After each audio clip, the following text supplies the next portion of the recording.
Good evening and welcome, dear viewers. Foundry updated their system to version 11. This means the Dark Eye updated their system to 5.0. And this means it's time for Let's VTT! Newsflash! As always, you can find the changelog in the chat message if you have updated the system, or as always, open the configure settings, and that is the changelog. First, we got the news, some news. Foundry 11, version 11, and the Dark Eye is already ready for it. Yes, they are quick in that. Let's VTT YouTube channel. I heard of them. We're a bunch of guys. I hope you did subscribe it. If not, do it now. Foundry meets the Dark Eye. We have the adventure introductory adventure live play in English. In 2 episodes. Here are the links for it. And Witches Dance. I already did the introduction video for this. I link it there. And soon available content. Revelations from Heaven. I will do an introduction video for this either. If it is released, you can see the video immediately, what awaits you in this adventure. And that was it about the news. Let's move on to the changelog. First, we got the responsive upgrades. That means the UI of the character sheets is now responsive to the window size. If you have to resize it for tablet and so on, then the UI will change the sheet into a more better readable format.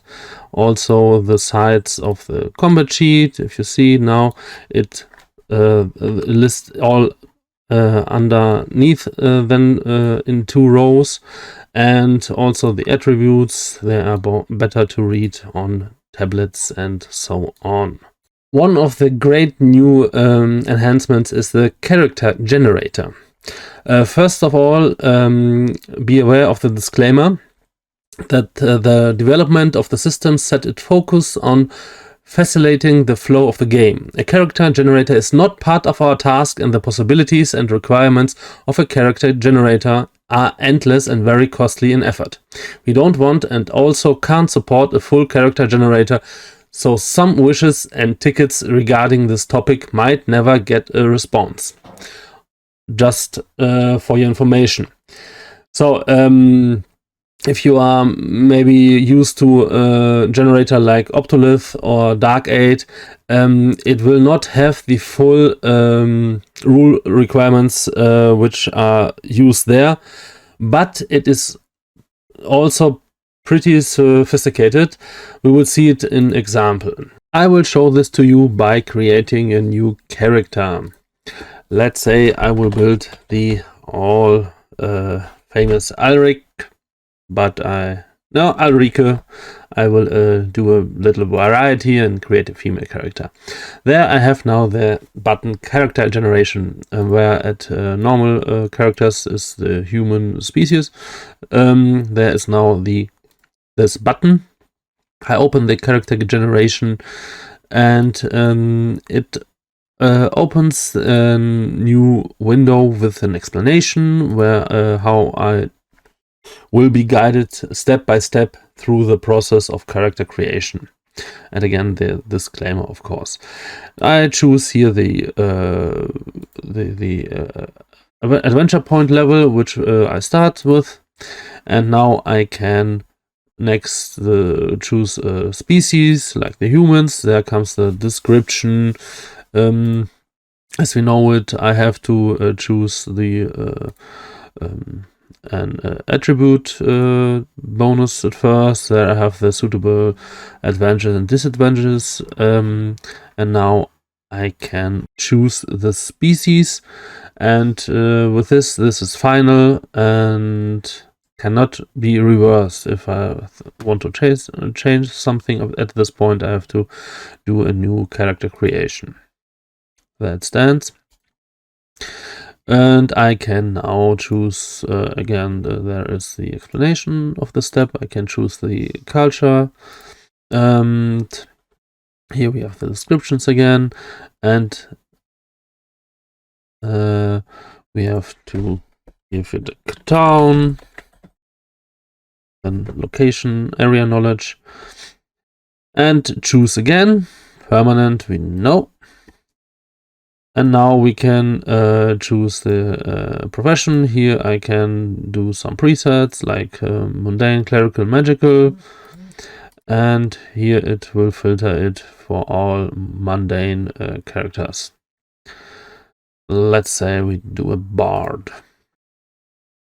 And here we have again the suitable advantages, disadvantages. It you can see how many adventure points I've spent at this point, and again I click through it, and now I have again the possibility to choose an advantage or disadvantages or requirements. To that I will come soon. Here I can see all the advantages and disadvantages which are suitable for the for this character and profession. Not every advantage. For this I have to open the library again, and as usual I can choose here some advantages and disadvantages like Darkseid, and per drag and drop I draw it into, and it will see how the costs are, and minus it from our total, like, and also I can of course do this and so on. Beautiful voice, also disadvantages of course, and here I have the requirements. It's an oversight to see what requirements I have for this advantages and disadvantages I choose. Even if I'm not fulfilling the requirements, I still can pick it, but this is a nice oversight, so I know what I did. And we have the advances. I can now just put some points in my skills, and the combat techniques, of course, and I have the life points and maybe some arcane energy or karma energy if I'm I have the required advantage for this. I can now choose the special abilities, and what I don't have here, I can look into the library, of course, and drag and drop it into the sheet. Now I have to see what is the requirement. Okay, it's a naturally, so I can't take it per rules, but in this case I could. Or yes, maybe the shield slam. What are the requirements? Strength 13. Maybe I go back and gain strength to 13, of course, and so on and so on. Here also I can choose my equipment. I can choose the equipment packages I can take from here if I want to. It pays automatically, and I have all what's in the package also, but it may also draw its starting equipment automatically from the costs and so on. Very great feature. And here I can finish the character creation. I have now a very unfinished character because I have no attributes at all and so on. But it doesn't matter. I can turn back into the character creation if I want to. For this, I open the configure sheet and go into the char builder sheet. And now I'm again back into the window where I can my final changes and so on, and of course change back into the usual character sheet. Great advantage. To the next point, the master token hotbar is improved. This means if I open the configure settings, I have now the token hotbar configuration here. And here I can, if I did changes, I can reset the token hotbar. It appears down the corner. I can deactivate the token hotbar if I don't like to play it with it as GM. But still the character hotbar will appear if I pre-choose the character. Oh no, also. Altogether, the character hotbar and the master token hotbar disappear. And here I can set the size of the hotbar and the opacity if I want to have it a little bit see-through. Then I can reset the direction where it unfolds and so on. Vertical left, down, and I want it upwards as always. And I can deactivate the GM functions. This is what I thought. Now if I activate the character, it will appear the character functions at the character token hotbar. But not deactivated, it will vanish altogether. And I can enable or disable partly functions like the GM menu or the random victim. If I don't play with it, I can deactivate this 4 functions individually. Next great feature is the crafting update. We have 3 categories in this. I will start with a food search and hunt. Now down here in the master menu, I have the food search food. And by clicking on it, I open this this menu where I can send I can request check series for the hunting. I can adjust here the hunting round, if it's a good hunting route or bad, what technique we will do, like fishing or raised blind trapping. Let's say it's fishing, and the weather is a little bit rainy, and we can do a hunt. Then the hunt starts, and I have a character activated, and now by clicking on it, this character will do the hunt. And I will use the Arbitranis because I want her to succeed.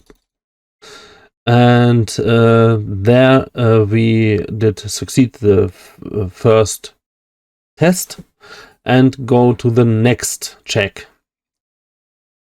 She has to do the stealth check.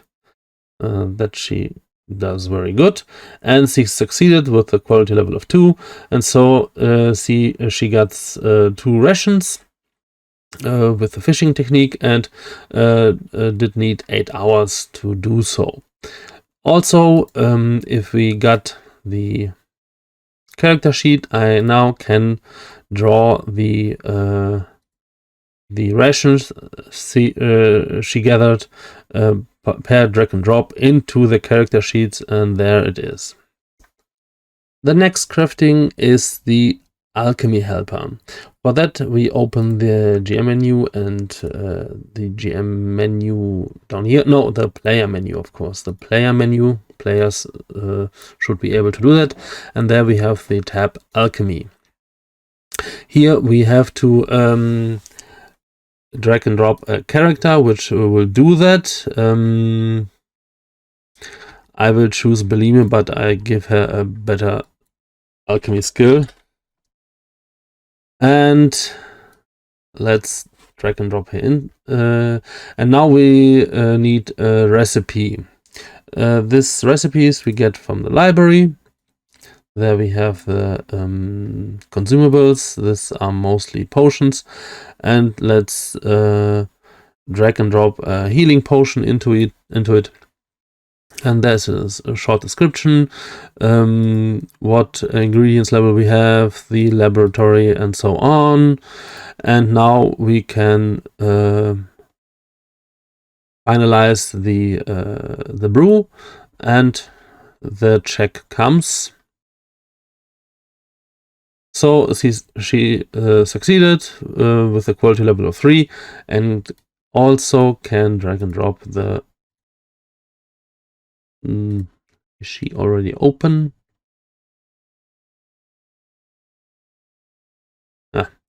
We can drag and drop the healing potion into her character sheet. That is the second time we brew it ourselves. And the third crafting update is the Smithy, or it is better said crafting station altogether, because we can not only metalwork, also cloth working, earthencraft, and so on. And there we drag also a character into it. I drag Cogrim, and we can choose different stuff as well. And for a recipe, again, we take our library and choose a melee weapon. For example, let's take the broadsword. We drag and drop it into it, and now we can see what material we gather, what technique, what improvement, and so on and so on. And we can modify the weapon, and it edits the modifier. Also, it changed the values of the weapon. And now we start the cumulative check. The cumulative check will create a new entry in the skill sheet of Cogrim, where this check starts. We have here the description of the cumulative check and all values in a tabulary, in a table, and we start the rolling. And here he gathered, did one check, did one quality level, and so on and so on. And so he does more and more. I will do an arbitrariness, get some points together, because I want to finish this weapon. I used some arbitrariness and got the sword done. There it is. He finished the sword, and again, the result I can drag and drop into the equipment, and here it is with its bonus 1 point damage. To use all the crafting updates, you need modules active. For the Alchemy helper, you need the TDE 5 core, the DSA 5 core active for food search and hunt. And the Smithy, you need the Compendium active. The next feature are the actor nodes. Again, it's an old feature. It was gone for a while after update, Foundry update, but now it's back again. And let's say we will want to see from another character the background and nodes, which is not our character. So we configure the ownership to limited, and we switch to the player 2 view. We can see Cogrim, and there we have the general information like the name and the picture, and there we have the nodes where his biography and the nodes are, which we now can edit again. And next is the browse mode. The library now has a browse mode. If I'm looking for some stuff in it, I can filter him as usual. But now I have this new browse mode I can enable, and I will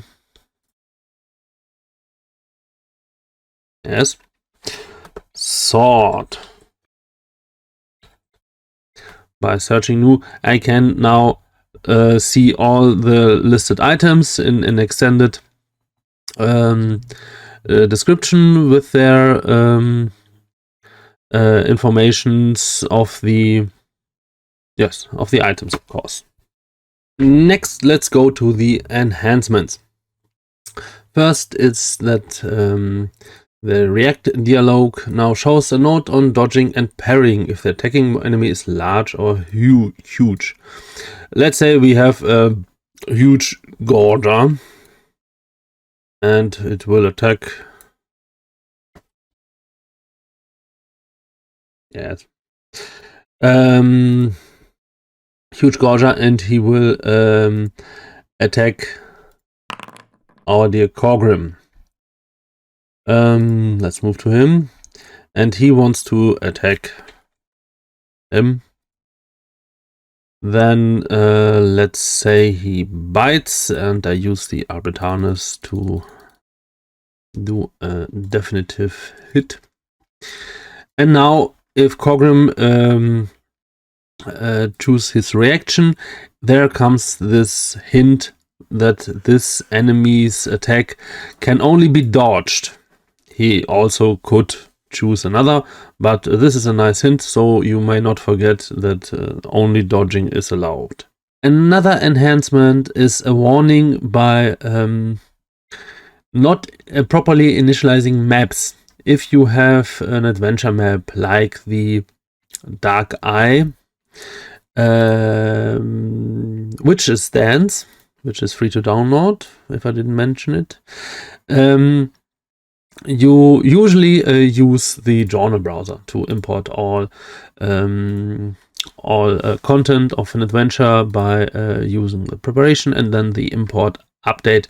It will import every map, every character you need, and so on.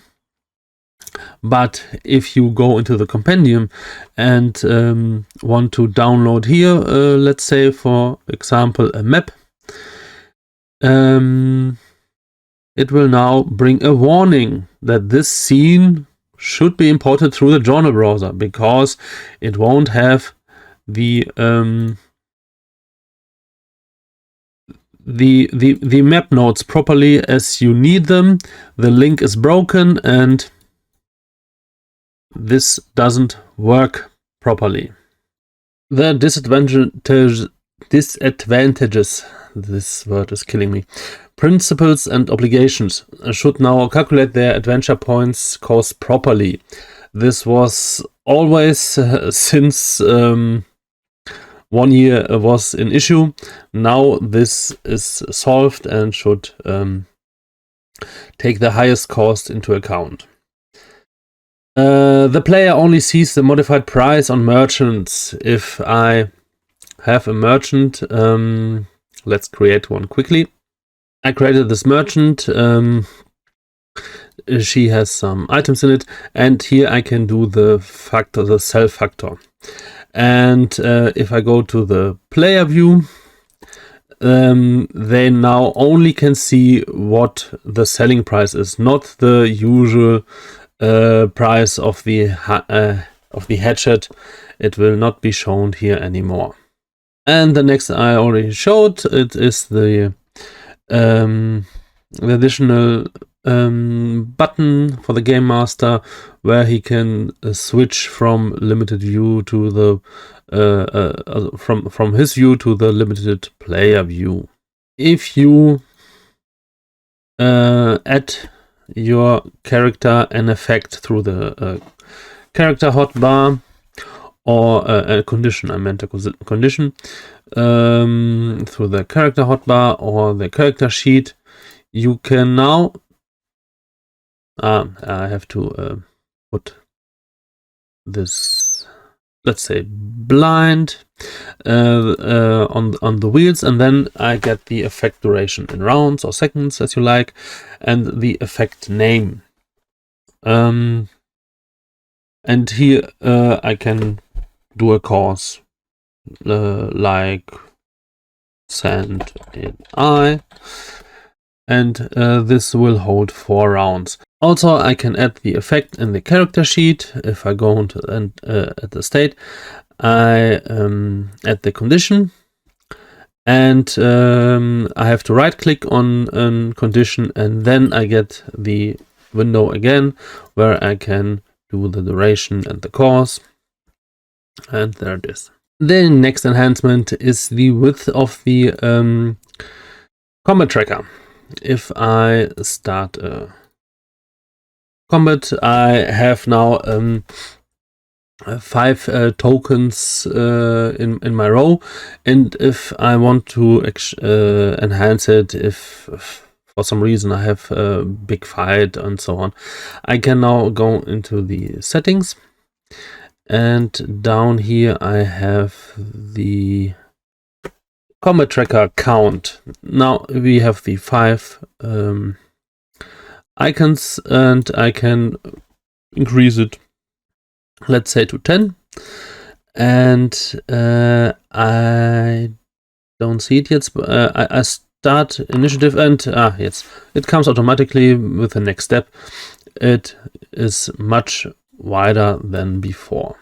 The initiative now has an additional role to decide between ties. I have, let's say, if I do my combat and have my encounters, one moment, there they are. I have here the first value, and the second value is the basic. This is the rolled, and if I have a tie in the first value, then comes the second value to account. If this is this tie also, then usually per rules you have to roll a d6 until 1 is the winner. But this is technically not easy to handle, so it is this roll from 1d99 times 0.0001. So if a tie tires, this is how an random winner is selected. Next is the wound threshold rule. Can be disabled. Usually you have, if you have the zone hitting area active, you can have the check if a wound gets. This is a Compendium 1 rule, so it is also defined here. Here I have enabled the hit zones and enable the resist roll, and by picking it out you can disable this resist roll, and it won't appear anymore in the combat chat. And this is a technical enhancement. It's a new hook to configure sounds, like you have the inventory sound effects which go to the game audio bundle. You can now use this hook if you are technical versatile to choose other sound paths and so on. And the last is the core module contains a new macro to sort the compendium into folders. And the last enhancement is the core rule module contains a new macro to sort the compendiums into folders. Usually, if you have the dark eye compendium, it will sort them by activating the modules. It will sort every category into the right folder. As you see, I only did activate the modules, and they do it does all the actors into the actor folder. So it does scenes, the journal entries, and items also into the right folder. But if for some reason they are unsorted and so on, we have now with the core module the macro the compendium to folders, and by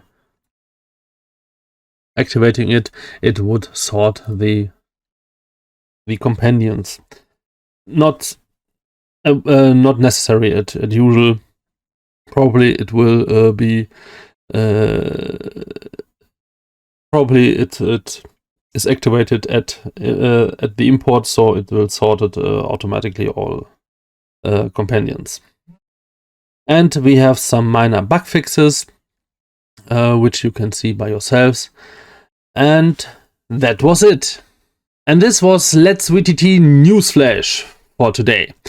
As you can see, it is a great changelog with many enhancements, new features, the crafting enhancement, and it is so nice to see what work the developers put into the system to